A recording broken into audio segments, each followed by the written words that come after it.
फिर एक दूसरे के पीछे नमाज भी नहीं पढ़ते। दावत इस्लामी वाले इमाम काबा के पीछे नमाज नहीं पढ़ते।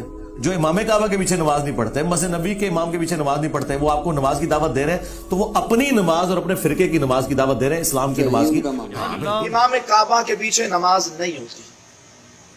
कोई कहे कि भाई वो काबे का इमाम है, अब उसके पीछे भी नमाज नहीं होगी, अगर वो गलत होगा तो फिर अल्लाह ताला ने उसको काबे का मुसल्ला, क्योंकि ये पुराने घिसे पिटे सराजात, इनके जवाब उलमा बारहा दे चुके हैं कि भाई मामला ये है कि किसी भी जगह पर काबिज हो जाना अहले हक होने की अलामत नहीं, मगर ना आपका जो क़िबला अव्वल बैतुल मुक़द्दस है वो इसराइलियों के कब्जे में, तो क्या कहेंगे यहूदी हक पर है। और फिर आप तारीख़ काबा उठा करके देखें, 25 बार ऐसा हुआ है कि काबे के मुसल्ले पर एक ऐसा बंदा, शियों तक की इमामत काबे के मुसल्ले पर हुई है, तो क्या कहा जाएगा कि फिर वो दुरुस्त हुए, उनका दावा होगा वो दुरुस्त हुए। तो ऐसा नहीं है, जबरन काबिज हो जाना अहले हक होने की दलील नहीं है।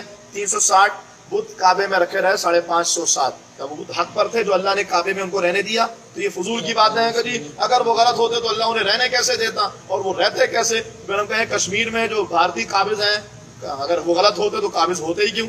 ये अजीब सी बात है। हाँ, अब ये सवाल के नमाज क्यों नहीं होती, तो भाई उसके लिए इमाम का जो अकीदा है वो दुरुस्त होना जरूरी है। और इमाम का अकीदा दुरुस्त कैसे है? मैं आपसे सिंपल सी बात, मैं उन अकायद की तरफ नहीं जा रहा, सिर्फ सी बात करूंगा। आपके किसी अजीज की, किसी रिश्तेदार की कब्र है और उस रिश्तेदार की कब्र को बराबर कर दिया किसी बंदे ने, मिसमार कर दिया, उसके पीछे नमाज पढ़ेंगे? जन्नतुल बकी में 10,000 सहाबाए किराम की कब्रों पर बिल्डोजर चला दिया गया, फिर भी हम कहें कि ये वहाँ पर है।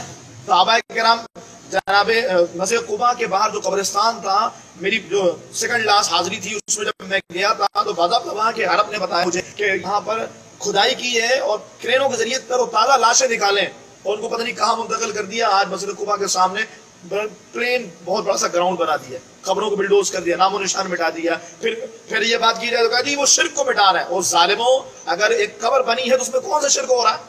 कौन सा शिर्क है मुझे बताएं? एक कब्र है मुसलमानों का कब्रिस्तान, उसमें बिल्डोजर चलाना, ये कौन सा शिर्क है? ये एक बात है। इसके अलावा 20 ऐसी खवासतें हैं जिसके तनाजुर में ये बात बिल्कुल तयशुदा है। और अगर किसी को फिर भी बात समझ में ना आए तो मोहम्मद बिन अब्दुल वहाब रजदी की किताब किताबुत तौहीद है, उसका उर्दू तर्जुमा मिलता है, उसको पढ़िए आप। उसमें इनके वहाबियों के अकायद लिखे हैं।